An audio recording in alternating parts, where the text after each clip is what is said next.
Hello, everyone. So, today we continue with the story of Dr. Dolittle, Part 2. It happened one day that the doctor was sitting in his kitchen talking with the cat's meat man who had come to see him with a stomachache. Why don't you give up being a people's doctor and be an animal doctor? Asked the cat's meat man. The parrot Polynisia was sitting in the window looking out at the rain and singing a sailor song to herself. She stopped singing and started to listen. You see, doctor, the cat's meat man went on, you know all about animals, much more than what these pets here do. That book you wrote about cats, why, it's wonderful. I can't read or write myself, or maybe I'd write some books. But my wife, Theodosia, she's a scholar. She is. And she read your book to me. Well, it's wonderful. That's all can be said. Wonderful. You might have been a cat yourself, and you know the way they think. And listen, you can make a lot of money doctoring animals. Do you know that? You see, I'd send all the old women who had sick cats or dogs to you. And if they didn't get sick fast enough, I could put something in the meat I'll sell them to make them sick. See? Oh no, said the doctor quickly. You mustn't do that. That wouldn't be right. So, here in these paragraphs, the doctor is sitting and talking to the cat's meat man who had come to visit him to take some medication for his terrible stomachache. So the cat's meat man tells the doctor, why don't you become an animal doctor rather than being a people's doctor? Because people are not ready to come here for treatment, but they would surely come with their animals and get their animals treated instead. The parrot, Polynesia, was sitting by the window and she was busy singing a song. But hearing these words, she became quiet and started listening to the conversation. And the cat's meat man is trying to tell the doctor that he was very good with animals and he knows so much about animals. He has even written a book on cats that was really wonderful. Though the cat's meat man doesn't know how to read or write, but he is married to a wife who is a scholar, right? She, a scholar means a person who has done a good study of a particular subject. So she read the book out to him and he felt it was wonderful because he knew all about cats as if he was a cat himself. And he says that he could make a lot of money doctoring the animals. And the meat man also says that he would make something in the meat and he would sell it to the old women who would further on feed their cats or their dogs, and when they would become sick, then they would be recommended to come and visit Dr. Dolittle to get their pets treated. Oh, I didn't mean real sick, answered the cat's meat man. Just a little something to make them droopy like was what I had reference to. But as you say, maybe it ain't quite fair on the animals. But they'll get sick anyways because the old women always give them too much to eat. And look, all the farmers round about who had lame horses and weak lambs, they'd come be an animal doctor. So he says that, okay, as you say, I wouldn't give them any kind of medicine in their meat that would make them terribly sick, but I would put just a little bit so that they look very droopy like. They look sick, not very sick, but yeah, sick where they are hanging down due to lack of strength. So he says, then they would bring the animals to you and you could treat them. Even the farmers who have lame horses and weak lambs, they would all bring their horses, their lambs to you for getting them treated.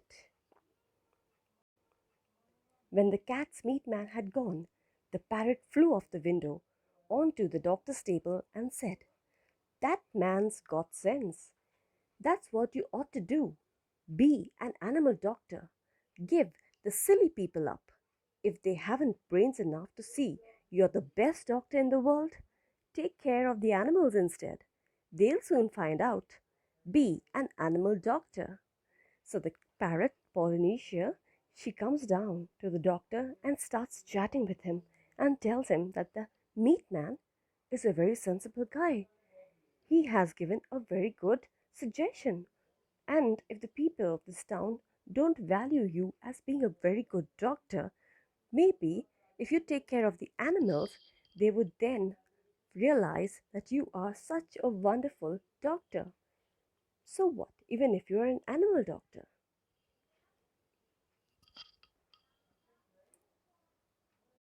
"Oh, there are plenty of animal doctors," said John Dolittle, putting the flower pots outside on the windowsill to get the rain. "Yes, there are plenty," said Polynesia, "but none of them are any good at all. Now listen, doctor, and I'll tell you something. Did you know that animals can talk?" "I knew that parrots can talk," said the doctor. "Oh, we parrots can talk in two languages, people's language and bird language," said Polynesia proudly. "If I say Polly wants a cracker, you understand me. But hear this: Kaka, oi, e, fee, fee." "Good gracious!" cried the doctor. "What does that mean?" "That means, 'Is the porridge hot yet?' in bird language." "My! You don't say so," said the doctor. "You never talked that way to me before." "What would have been the good?" said Polynesia, dusting some cracker crumbs off her left wing. "You wouldn't have understood me if I had." "Tell me more," said the doctor, all excited, and he rushed over to the dresser drawer and came back with a butcher's book and a pencil. "Now don't go too fast, and I'll write it down. This is interesting, very interesting, something quite new. Give me the bird's ABC first. Slowly now." So now, here they are discussing. The parrot is constantly telling the doctor that yes, he should turn into an animal doctor. And he's also telling the doctor that there are two kinds of languages that parrots speak. One is the people's language, and the other is the bird language. And it's not just parrots, it's all animals. All animals can talk. They converse with each other. So Polly even tells Polly wants a cracker. So when he says Polly wants a cracker, Dr. Dolittle understands. And he says, "Yes, I understand that." But when Polynesia says, "Kaka, oi, fi, fi," when Polynesia says this, she means something different. And this is the first time Dr. Dolittle heard that. So he was quite surprised. And he says, "Good gracious, what does that mean?" So Polynesia says, "That means, is the porridge hot yet?" Porridge is a dish of oatmeals or cereals. So she's saying, "Is the porridge hot yet?" So this surprises the doctor. Because Polynesia had never ever spoken to the doctor as such before. So now the doctor is all set and ready, and he is very excited about this. He goes and brings a book and pencil. That is the butcher's book, in which he is to write all about the butchers bringing meat, all the butcher's accounts. So in that book, he sits down with a pencil and now he starts writing.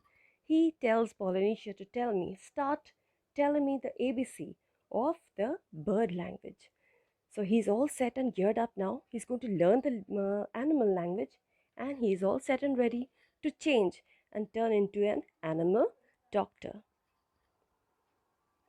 So that was the way the doctor came to know that animals had a language of their own and could talk to one another. And all that afternoon, while it was raining, Polynesia sat on the kitchen table, giving him bird words to put down in the book. At tea time, when the dog Jip came in, the parrot said to the doctor, "See, he's talking to you." "Looks to me as though he was scratching his ear," said the doctor. "But animals don't always speak with their mouths," said the parrot in a high voice, raising her eyebrows. "They talk with their ears, with their feet, with their tails, with everything. Sometimes they don't want to make a noise. Do you see now the way he's twitching up one side of his nose?" "What's that mean?" asked the doctor. "That means, can't you see that it has stopped raining?" Polynesia answered. "He is asking you a question. Dogs nearly always use their nose for asking questions." So here they discuss.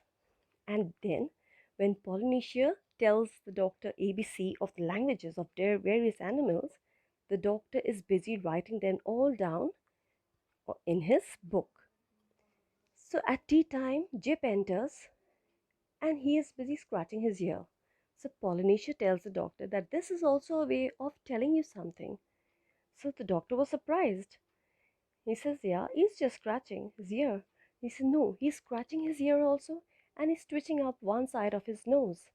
And that means that he's trying to tell you that have a look outside. It has stopped raining."